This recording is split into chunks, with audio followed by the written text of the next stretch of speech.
మహబూబ్నగర్ జిల్లాలోని జూరాల ప్రాజెక్టుకు వరద ఉధృతి బాగా పెరిగింది.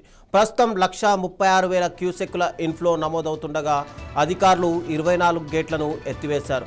ప్రాజెక్టు నుంచి సుమారు 1,33,000 క్యూసెక్కుల నీటిని దిగువకు విడుదల చేస్తున్నారు.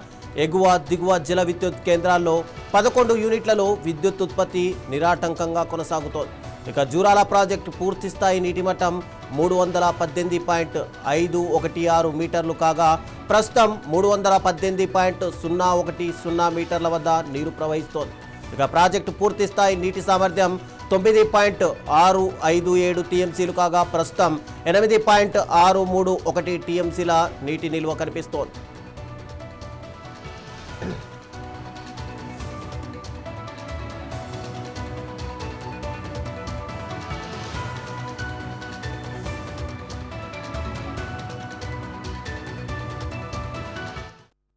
జయశంకర్ భూపాలపల్లి జిల్లాలో కాళేశ్వరం త్రివేణి సంగమం వద్ద గోదావరి నది ఉధృతంగా ప్రవహిస్తోంది. నది 10 మీటర్ల 70 సెంటీమీటర్ల ఎత్తులో ప్రవహిస్తుండగా మేడిగడ్డ లక్ష్మీ బ్యారేజీకి కూడా వరద ప్రవాహం తగ్గుతోంది.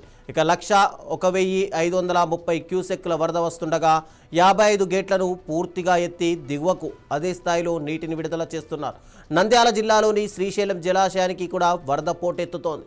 జూరాల నుండి 1,51,366 క్యూసెక్కుల నీరు శ్రీశైలం జలాశయానికి చేరుతోంది. ప్రస్తుతానికి అవుట్ఫ్లో నిల్ ఉంది. ప్రాజెక్టు పూర్తి స్థాయి నీటి మట్టం 885 అడుగులు కాగా ప్రస్తుతం 838.20 అడుగుల వద్ద నీరు కొనసాగుతోంది. ఇక పూర్తి స్థాయి నీటి నిల్వ 215.8070 టీఎంసీలు కాగా ప్రస్తుతం 59.1632 టీఎంసీల నీటి నిల్వ కనిపిస్తోంది. అయితే కుడి ఎడమల జల విద్యుత్ కేంద్రాల్లో విద్యుత్ ఉత్పత్తి ఇంకా ప్రారంభం కాలేదు.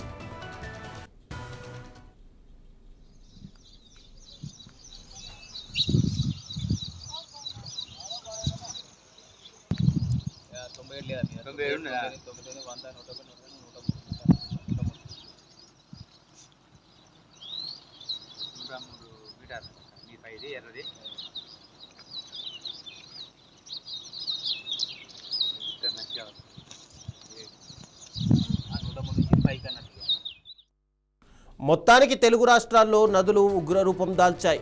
జూరాల ప్రాజెక్టు నుంచి భారీగా నీటిని విడుదల చేస్తున్నారు. శ్రీశైలం జలాశయానికి కూడా వరద భారీగా వస్తుండడంతో ఎప్పుడైనా గేట్లు ఎత్తే అవకాశం కనిపిస్తోంది. ఇక మేడిగడ్డ వద్ద ప్రవాహం కాస్త తగ్గినా గోదావరి ఇంకా ఉధృతంగానే ప్రవహిస్తోంది.